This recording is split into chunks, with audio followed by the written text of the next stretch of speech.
Suasana warkop sederhana malam itu cukup riuh. Aroma khas kopi saset yang diseduh, asap rokok yang mengepul di bawah lampu neon yang sedikit berkedip, serta suara bising knalpot motor dari jalan raya menjadi latar belakang pertemuan mereka. Basri, remaja yang dikenal paling antusias soal kegiatan luar ruangan, membentangkan sebuah peta jalur pendakian yang sudah agak lusuh di atas meja kayu yang lengket oleh bekas tumpahan manis. Di sekelilingnya duduk Irfan yang sibuk mengunyah gorengan, Gilang yang terus memperhatikan jam tangan, serta dua sahabat perempuan mereka, Amel dan Siti. "Gini bro," buka Basri sambil menunjuk titik di peta dengan semangat. "Kalau kita mau yang pemandangan puncaknya dapat banget, tapi jalurnya nggak bikin lutut mau copot, Gede Pangrango itu pilihan paling logis. Jalurnya jelas, banyak pendaki lain, dan fasilitasnya lengkap. Cocok buat kita yang personilnya campur gini." "Tapi Cikuray bukannya lebih menantang ya Bas?" sela Gilang. "Gue dengar di sana kita bisa dapat samudra awan yang lebih bagus." Irfan menyeruput kopi hitamnya lalu menimpali. "Cikuray itu miring banget jalurnya Lang. Kasian Amel sama Siti nanti kalau harus hajar dengkul ketemu dada sepanjang jalan. Lagian Gede lagi rame-ramenya bulan ini. Kalau ada apa-apa di jalan, banyak yang bisa dimintai tolong." Amel mengangguk setuju. "Iya, Gede aja. Gue belum siap kalau harus mendaki yang terlalu ekstrim. Yang penting kan kebersamaannya." Siti yang sejak tadi lebih banyak diam hanya memberikan senyum tipis. "Gue ikut suara terbanyak aja. Yang penting persiapannya matang. Logistik, fisik, sama mental. Naik gunung itu bukan cuma soal sampai puncak, tapi soal pulang dengan selamat." Basri menepuk meja dengan yakin. "Oke, deal ya. Gede Pangrango lewat jalur Cibodas. Kita berangkat Kamis pagi supaya Jumat pagi kita sudah bisa lihat sunrise di Surya Kencana. Persiapkan barang kalian dari sekarang, jangan ada yang telat." Canda tawa pun pecah. Mereka mulai membagi tugas, siapa yang membawa tenda, siapa yang mengurus kompor, hingga siapa yang bertanggung jawab atas bahan makanan. Di bawah temaram lampu warkop itu, mereka belum menyadari bahwa takdir sedang menenun cerita yang berbeda. Dari 5 orang yang tertawa malam itu, hanya 2 yang akan benar-benar melangkahkan kaki ke gerbang pendakian, menghadapi sesuatu yang tak pernah ada dalam buku panduan manapun. Hari keberangkatan yang dinanti tiba, namun atmosfernya jauh dari kata ceria. Di terminal yang padat, Basri berdiri gelisah di samping tumpukan tas carrier. Raut wajahnya masam. Pesan singkat masuk silih berganti di ponselnya. Irfan terjebak lembur mendadak. Gilang harus mengantar ibunya ke rumah sakit, dan Amel tumbang karena demam tinggi. "Hanya kita berdua, Bas?" tanya Siti pelan. Wajahnya agak pucat. Ia mengenakan jaket outdoor yang tebal, mencoba menghalau rasa tidak nyaman di perutnya. Pagi itu, tamu bulanan Siti datang tanpa diundang, sebuah beban ganda bagi seorang pendaki wanita, namun janji yang sudah terucap membuatnya enggan membatalkan rencana. "Iya Sit, yang lain mendadak ada urusan, tapi kita sudah terlanjur di sini, masa mau balik lagi?" jawab Basri sambil menghela nafas panjang. "Kamu oke kan? Kalau capek, kita santai saja nanti naiknya." Siti mengangguk ragu. "Aku ke toilet sebentar ya Bas, tolong jagain As." Siti berjalan menyusuri lorong terminal yang lembab dan berbau pesing. Toilet umum di pojok terminal itu tampak sepi. Suara tetesan air dari keran yang bocor bergema di ruangan yang dinding keramiknya sudah menguning. Saat Siti sedang mencuci muka di wastafel, ia merasakan suhu udara di sekitarnya mendadak turun drastis, bulu kuduknya berdiri. Melalui pantulan cermin yang retak, Siti melihat sesosok wanita tua berdiri tepat di belakangnya. Nenek itu mengenakan kebaya lusuh berwarna coklat gelap dengan jarik yang terseret di lantai. Wajahnya keriput dalam, namun matanya yang jernih menatap Siti dengan tatapan yang seolah menembus sukma. Siti tersentak dan berbalik. "Nenek, ada apa?" Nenek itu tidak menjawab dengan segera. Ia hanya menatap perut Siti lalu beralih ke matanya. "Mau mendaki ya nak?" Suaranya serak dan berat seperti gesekan kayu tua. Siti tersegun. Ia belum memakai tas atau atribut pendaki yang mencolok, namun nenek ini tahu. "Iya, Nek, kegede," jawab Siti bertata bata. Nenek itu melangkah maju satu tindak. Aroma tanah basah dan bunga kenanga yang layu menguar dari tubuhnya. "Kalau lagi halangan, mendingan tidak usah naik. Bahaya untuk keselamatanmu," bisiknya pelan namun penuh penekanan. Gunung bukan tempat untuk darah yang kotor saat malam sedang merah.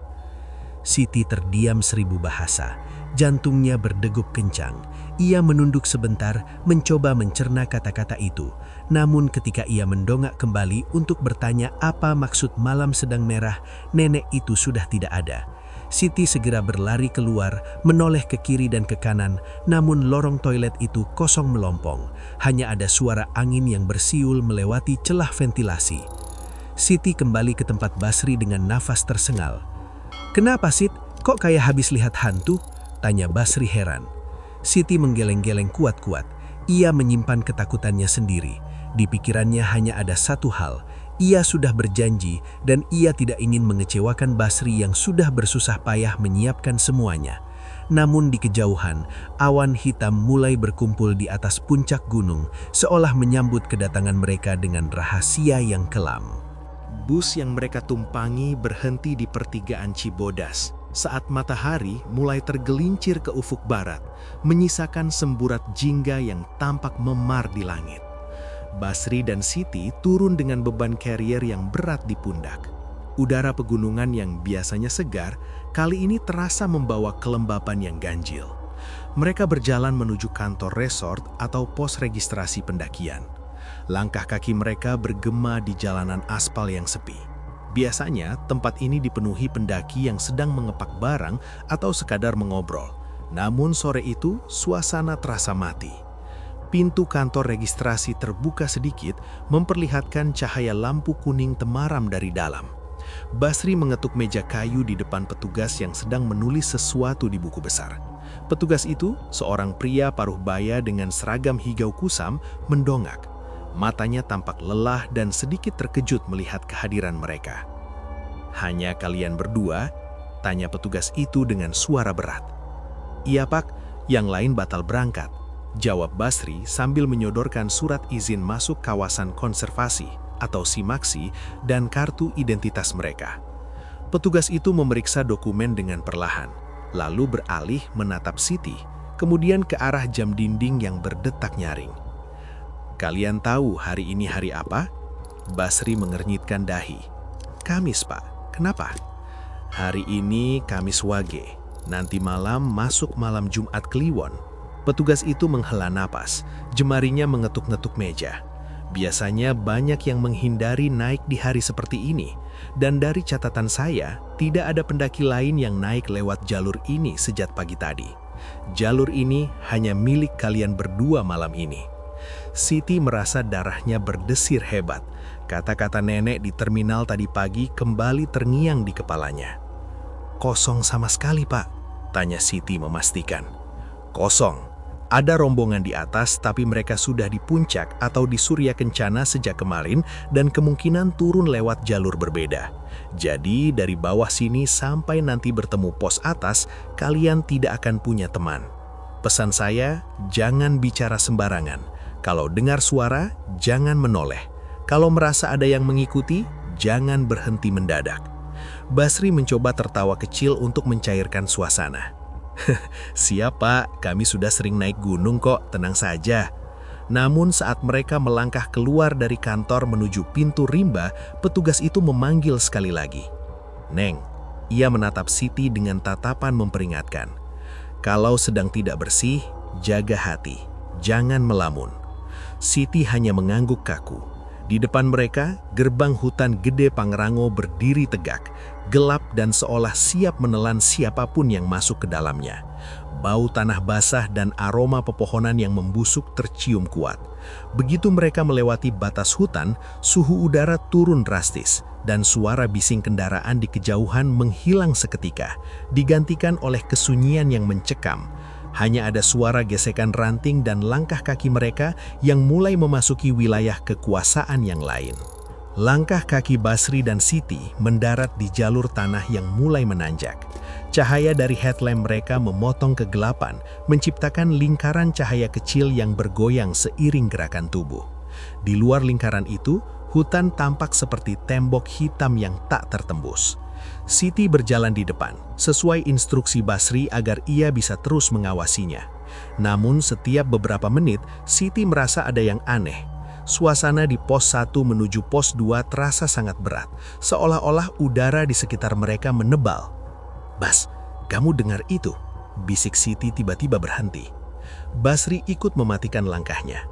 Kesunyian hutan segera menyergap, hanya ada suara napas mereka yang memburu dan detak jantung yang berpacu. "Dengar apa, Sid? Cuma suara jangkrik kan?" "Bukan, kayak ada suara orang jalan di samping kita." Suara Siti bergetar. Basri mengarahkan senternya ke arah semak-semak di sisi kiri jalur. Daun-daun tampak diam, tidak ada angin. Namun begitu mereka kembali melangkah, suara kresek-kresek itu muncul lagi, seirama dengan langkah mereka. Seolah-olah ada sesuatu yang sedang berjalan sejajar dengan mereka di dalam kegelapan, tersembunyi di balik rapatnya pepohonan. Memasuki area menuju pos 3, gangguan suara itu semakin berani. Tiba-tiba sebuah suara parau terdengar sangat dekat di telinga Basri. Basri!" Basri tersentak dan hampir menjatuhkan senternya. Suara itu terdengar sangat mirip dengan suara Irfan, teman mereka yang batal ikut. Suaranya terdengar letih, seolah sedang memanggil minta tolong dari kejauhan. "Irfan?" panggil Basri refleks. "Jangan menoleh, Bas!" teriak Siti sambil menarik tas Basri. "Ingat kata petugas tadi, jangan menoleh kalau dengar suara." Basri tersadar, keringat dingin mengucur di pelipisnya. Ia tahu Irfan ada di kota, tak mungkin ada di sini. Namun bisikan itu tidak berhenti. Kali ini suara itu berpindah ke belakang Siti. "Siti, tungguin gue, Sid." Kali ini suara itu meniru suara Amel, lengkap dengan nada bicaranya yang khas. Siti memejamkan mata rapat-rapat, jemarinya mengeremas tali tas karirnya hingga buku jarinya memutih. Bau anyir darah tiba-tiba menyeruak, menutupi bau tanah hutan. Siti tahu itu adalah bau dari kondisinya yang sedang tidak bersih, dan bau itu seolah menjadi penuntun bagi mereka untuk mendekat. Di atas mereka, dedaunan mulai bergoyang hebat meski tidak ada angin. Suara tawa pelan seperti suara rintihan yang tertahan mulai terdengar sahut menyahut dari kejauhan. Kabut mulai turun, sangat tebal, hingga jarak pandang mereka hanya tersisa 2 meter. Di tengah kabut itu, Basri melihat siluet berdiri tegak di tengah jalur, beberapa meter di depan mereka. Sosok itu hanya diam, mematung, menanti mereka mendekat.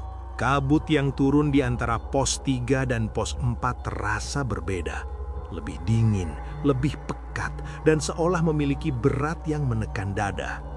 Cahaya headlamp Basri dan Siti seolah terhisap oleh kegelapan yang absolut. Di tengah keheningan yang menyesakkan, Siti merasakan sensasi panas di tengkuknya, seperti ada seseorang yang sedang berdiri tepat di belakangnya dan menghembuskan napas panjang. "Bas, berhenti sebentar," bisik Siti. Suaranya hampir hilang karena tenggorokannya yang mendadak kering. "Jangan berhenti di sini, Sid. Jalurnya mulai nggak enak," sahut Basri. Meski berusaha terdengar tegar, tangan Basri yang memegang trekking pole tampak bergetar. Siti mengarahkan cahaya senternya ke arah rimbunnya pohon-pohon besar di sisi kanan mereka. Awalnya hanya pepohonan gelap, namun kemudian ia melihatnya. Di sela-sela akar raksasa yang mencuat dari tanah, 2 titik cahaya berwarna merah menyala, muncul. Titik itu bukan pantulan cahaya senter, melainkan sepasang mata yang bersinar dengan kebencian murni. "Bas, lihat itu!" Siti menunjuk dengan jari yang gemetar. Basri ikut menoleh. Mata merah itu tidak berkedip. Ukurannya lebih besar dari mata manusia dan letaknya cukup tinggi dari permukaan tanah, menandakan pemilik mata itu memiliki postur yang sangat jangkung. Tak lama kemudian, titik merah serupa muncul di arah lain. 1, 2, lalu 5 pasang mata merah mulai mengepung mereka dari balik bayang-bayang hutan. "Abaikan, Sid. Terus jalan, jangan dilihat." perintah Basri setengah berteriak. Mereka mempercepat langkah, namun mata-mata itu seolah berpindah mengikuti pergerakan mereka. Setiap kali mereka melangkah, terdengar suara dahan yang patah di dalam hutan, seirama dengan detak jantung mereka yang kian kencang. Bau amis yang tadi sempat hilang, kini kembali menyengat, kali ini bercampur dengan bau bangkai yang busuk. Siti merasa perutnya semakin keram, rasa sakit dari tamu bulanannya seolah diperparah oleh tekanan mistis di tempat itu. Ia tahu darah yang ia bawa adalah undangan bagi mereka yang tak terlihat. Tiba-tiba dari kegelapan di depan mereka terdengar suara geraman rendah yang menggetarkan tulang. Seekor bayangan hitam besar melintas cepat di atas jalur pendakian, hanya beberapa meter di depan kaki Siti. Sosok itu bergerak sangat cepat hingga hanya menyisakan aroma tanah kuburan yang menyengat. Mereka nggak cuma mau nakutin kita, Bas. Mereka mau kita keluar dari jalur. Tangis Siti pecah.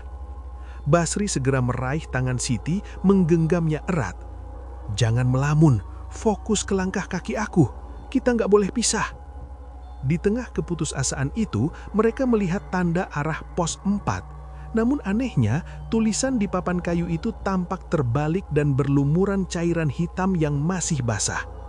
Hutan Gede Pangrango yang mereka kenal melalui foto-foto indah di internet kini telah berubah menjadi neraka hijau yang haus akan jiwa mereka.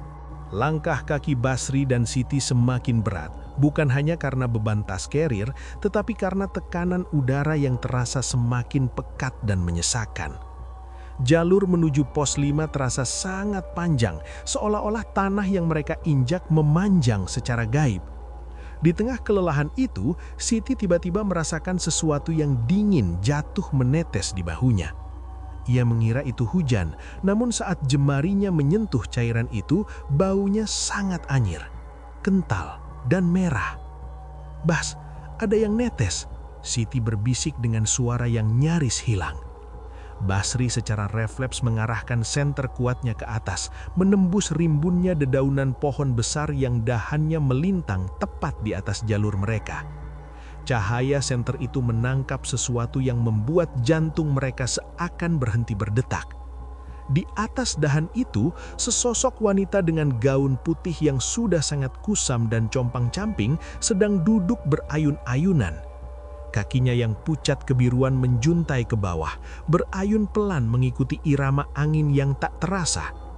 Rambutnya hitam legam, panjang menjuntai hingga menutupi sebagian dahan, menyembunyikan wajah di balik helai-helai yang kusut.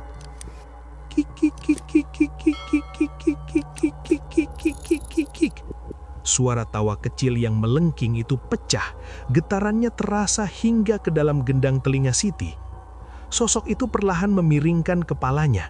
Dari balik rambutnya, satu matanya yang melotot putih tanpa pupil menatap lurus ke arah Siti. "Jangan dilihat, Sit. Lari!" teriak Basri. Mereka mencoba berlari, namun kaki mereka terasa seperti tertanam di dalam lumpur. Setiap kali mereka menjauh beberapa langkah dan Siti memberanikan diri untuk melirik ke atas, sosok itu sudah berpindah ke pohon di depan mereka. Ia seolah mengikuti dari dahan ke dahan, berpindah dengan gerakan yang patah-patah dan tidak alami. Tawa itu kini berubah menjadi rintihan pilu, lalu kembali menjadi tawa yang mengejek. "Bau, harum!"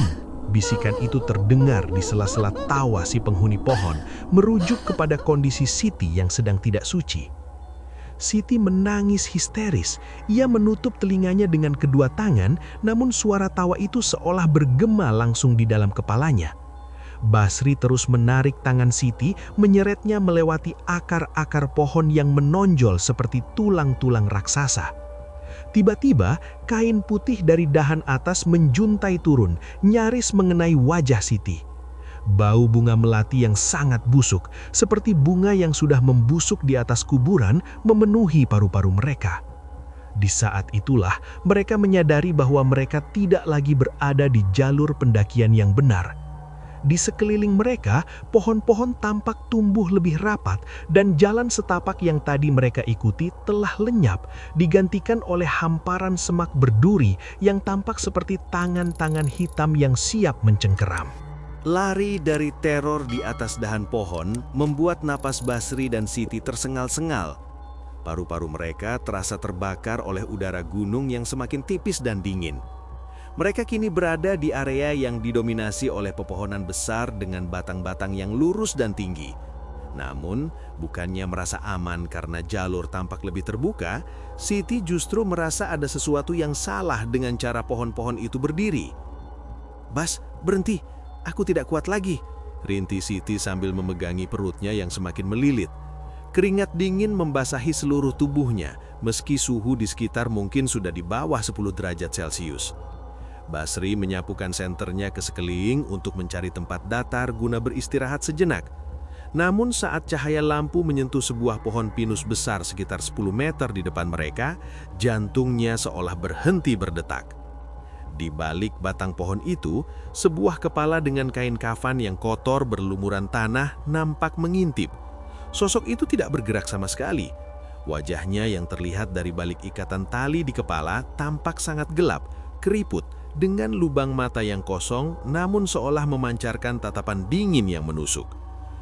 "Jangan arahkan senternya ke sana, Sid," bisik Basri pelan, mencoba memutar arah cahaya.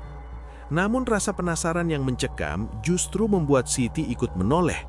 Begitu senter mereka berpindah ke arah lain, sosok putih yang terikat kaku itu berpindah semakin dekat. Kini, ia berada di balik pohon yang hanya berjarak 5 meter dari mereka.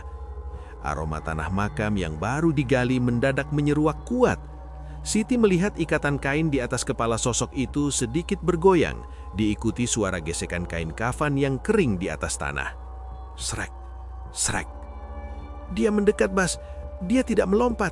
Dia cuma ada di sana setiap kita tidak melihat." Tangis Siti mulai pecah. Teror ini jauh lebih menyiksa daripada tawa kuntilanak tadi. Kehadiran sosok ini sangat statis, kaku, namun penuh dengan aura kematian yang nyata. Basri mencoba membimbing Siti untuk tetap berjalan, meski kaki mereka terasa berat seberat timah. Tiba-tiba, Siti tersandung akar pohon dan jatuh tersungkur. Saat ia mencoba bangkit, ia melihat tepat di hadapannya, hanya berjarak beberapa sentimeter dari wajahnya, ujung kain kafan yang kotor dan kecoklatan menyentuh tanah. Siti mendongak perlahan, dan di sana, sosok tegak itu berdiri menghalangi jalan mereka. Wajahnya yang hancur nampak jelas sekarang, kulit yang mengelupas dan bau busuk yang keluar dari sela-sela ikatan kainnya. "Pergi, pergi kamu!" teriak Basri sambil melemparkan sebatang kayu ke arah sosok itu. Kayu itu menembus tubuh sang pocong seolah-olah ia hanya gumpalan asap tebal. Begitu kayu itu lewat, sosok tersebut lenyap. Namun suara rintihan tertahan seperti seseorang yang tercekik terdengar tepat di belakang telinga Siti. Siti menjerit sekeras-kerasnya, sementara hutan di sekeliling mereka seolah ikut bergetar merespons ketakutannya. Cahaya senter mereka mulai meredup, menyisakan keremangan yang semakin menguntungkan makhluk-makhluk kegelapan. Harapan mulai muncul saat Basri dan Siti melihat kerlip cahaya kuning keemasan di balik kabut tebal. Cahaya itu bukan berasal dari headlamp, melainkan seperti deretan obor yang berjejer rapi. Basri yang sudah hampir kehilangan kewarasan akibat teror bertubi-tubi, merasa bahwa mereka mungkin telah sampai di area perkemahan atau mungkin sebuah desa tersembunyi. "Sid, lihat, ada cahaya. Itu pasti ada orang," seru Basri dengan napas yang terputus-putus. Siti yang wajahnya sudah sebujat kertas hanya bisa mengikuti tarikan tangan Basri. Namun saat mereka melangkah masuk ke area tersebut, suasana mendadak berubah. Suhu udara yang tadinya sedingin es, kini berubah menjadi hangat yang tidak alami. Hangat yang membawa aroma kemenyan dan masakan yang gurih namun memuakan. Mereka kini berdiri di sebuah jalan setapak yang rata dengan batu-batu kerikil halus. Di sisi kiri dan kanan jalan berdiri bangunan-bangunan kayu yang megah, arsitekturnya mirip rumah adat zaman dahulu. Namun ada satu hal yang membuat bulu kuduk Siti berdiri tegak. Bangunan-bangunan itu tidak memiliki pintu, hanya ada lubang gelap yang menganga di mana seharusnya pintu berada. "Bas, ini bukan tempat pendaki. Lihat orang-orang itu," bisik Siti sambil menarik jaket Basri. Di depan salah satu rumah, nampak beberapa orang sedang duduk bersila. Mereka mengenakan pakaian serba hitam yang rapi. Gerakan mereka sangat lambat, seperti sedang menari dalam mimpi. Ada yang seolah-olah sedang menyuapkan makanan ke mulutnya, namun tangan mereka kosong. Saat salah satu dari penduduk itu menoleh ke arah mereka, Siti nyaris pingsan. Wajah orang itu rata, tanpa mata, tanpa hidung, hanya ada garis tipis di tempat mulut seharusnya. "Selamat datang." Suara itu bukan berasal dari satu orang, melainkan bergema dari seluruh penjuru kampung, seolah-olah dinding-dinding kayu itu sendiri yang berbicara. Tiba-tiba, seorang pria dengan pakaian seperti bangsawan tua muncul di hadapan mereka. Ia tersenyum, namun senyumnya terlalu lebar, hampir sudut bibirnya menyentuh telinga. "Kalian terlihat lapar. Mari, mampirlah. Malam Jumat Kliwon adalah malam pesta kami." Basri baru menyadari ada yang salah saat ia melihat ke arah bawah. Orang-orang di kampung ini tidak memiliki bayangan, meski obor menyala terang di mana-mana. Lebih ngerinya, kaki mereka tidak benar-benar menyentuh tanah. Mereka melayang beberapa sentimeter di atas batu kerikil. "Kita harus pergi, Bas. Ini bukan manusia." Siti berteriak, suaranya pecah menjadi tangisan. Saat mereka berbalik untuk lari, jalan setapak yang tadi mereka lalui telah berubah menjadi deretan rumah tanpa pintu yang tak berujung. Setiap lubang pintu yang gelap itu kini mengeluarkan suara bisikan yang memanggil nama mereka. Aroma masakan gurih itu berubah seketika, menjadi bau daging busuk yang menyengat. Perkampungan itu seolah-olah hidup, mencoba menutup setiap celah keluar bagi mereka. Di tengah kepanikan itu, Siti merasakan tanah yang ia pijak berubah menjadi lembek seperti daging mentah. Dari kegelapan salah satu rumah, muncul tangan-tangan pucat yang panjang mencoba meraih ujung pakaian Siti. Mereka terjebak dalam perjamuan gaib yang tidak menginginkan mereka pergi dalam keadaan bernyawa. Pelarian Basri dan Siti dari perkampungan goib itu berakhir di sebuah lembah yang dipenuhi pohon-pohon raksasa dengan akar yang saling melilit. Cahaya obor dari kampung misterius tadi menghilang, digantikan oleh kegelapan yang lebih pekat dari sebelumnya.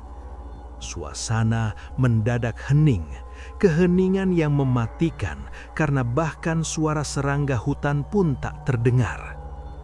Tiba-tiba, tanah yang mereka pijak bergetar. Sebuah suara geraman rendah, berat, dan penuh dengan kebencian bergema dari kegelapan di depan mereka. Getarannya terasa hingga ke ulu hati. Grrrr. Sepasang mata merah yang tadi mereka lihat di pos bawah muncul kembali, namun kali ini letaknya sangat tinggi, hampir 3 meter dari tanah. Perlahan, sesosok makhluk melangkah keluar dari balik pohon beringin tua.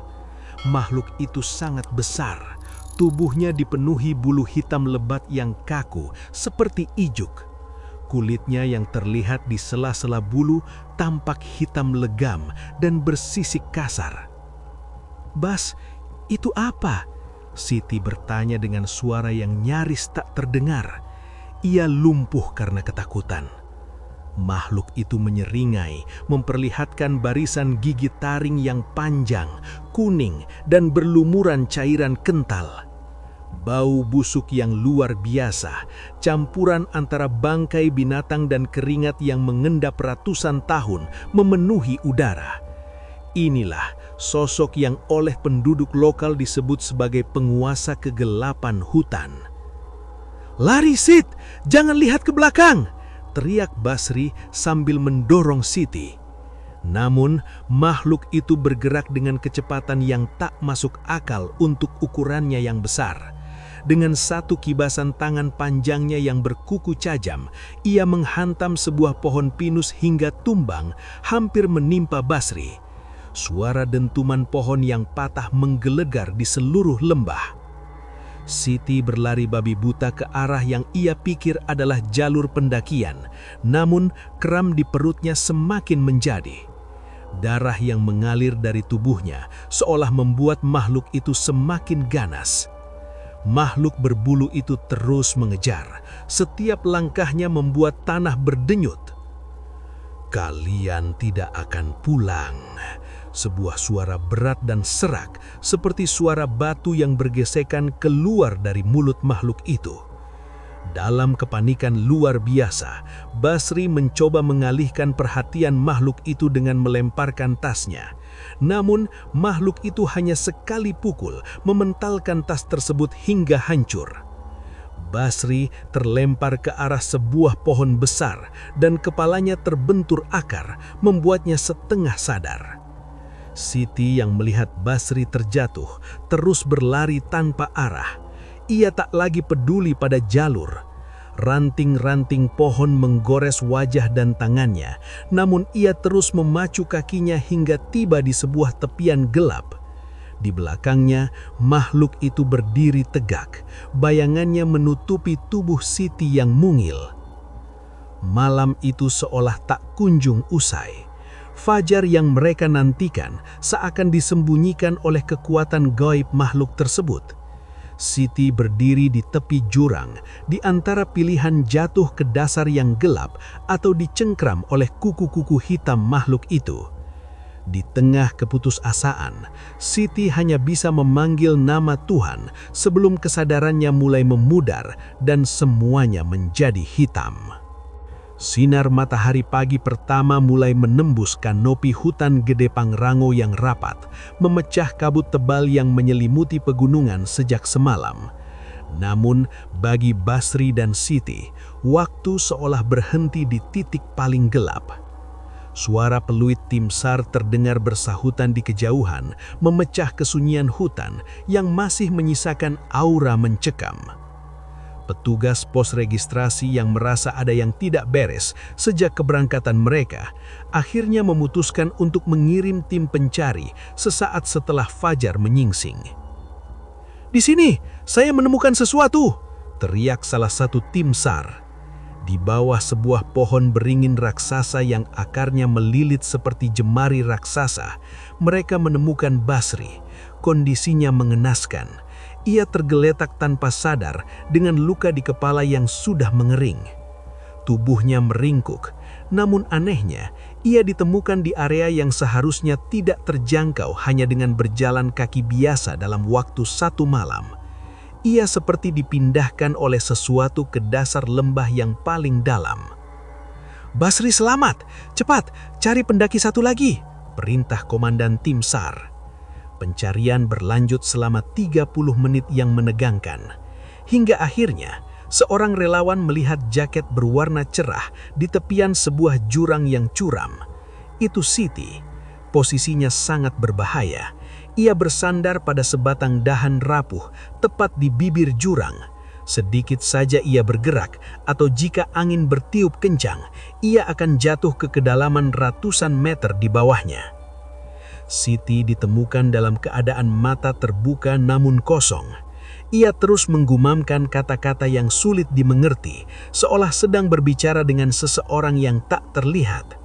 Saat tim medis mendekat untuk mengevakuasinya, mereka menyadari satu hal yang ganjil. Di sekeliling tempat Siti duduk, terdapat jejak kaki besar berbulu yang mengelilinginya, seolah makhluk semalam benar-benar menjaganya di sana agar tidak jatuh, atau mungkin menunggu waktu yang tepat untuk mengambilnya. Saat Siti berhasil ditarik ke area yang aman, ia tiba-tiba sadar. Hal pertama yang ia cari adalah sosok nenek dari terminal. "Nenek itu benar! Nenek itu benar!" Tangisnya pecah saat melihat petugas medis memasangkannya selimut darurat. Proses evakuasi memakan waktu berjam-jam. Saat mereka diturunkan melewati jalur yang mereka lalui semalam, Basri dan Siti hanya bisa terdiam melihat pohon-pohon yang kini tampak biasa saja. Namun mereka tahu, di setiap batang pohon itu ada mata yang masih mengawasi. Setibanya di bawah, mereka langsung dibawa ke puskesmas terdekat. Petugas pos registrasi hanya menatap mereka dari jauh sambil memutar tasbih, seolah sudah tahu apa yang terjadi pada malam Jumat Kliwon. Irfan, Gilang, dan Amel datang menjenguk dengan rasa bersalah yang luar biasa. Namun Basri hanya bisa tersenyum lemah. Ia tak menyalahkan mereka. Pengalaman itu telah mengubah cara pandangnya terhadap alam. Gunung Gede Pangrango yang katanya mudah telah menunjukkan sisi lain yang tak akan pernah tertulis di brosur wisata manapun. Siti, setelah pulih, tidak pernah lagi mau menginjakkan kaki di gunung.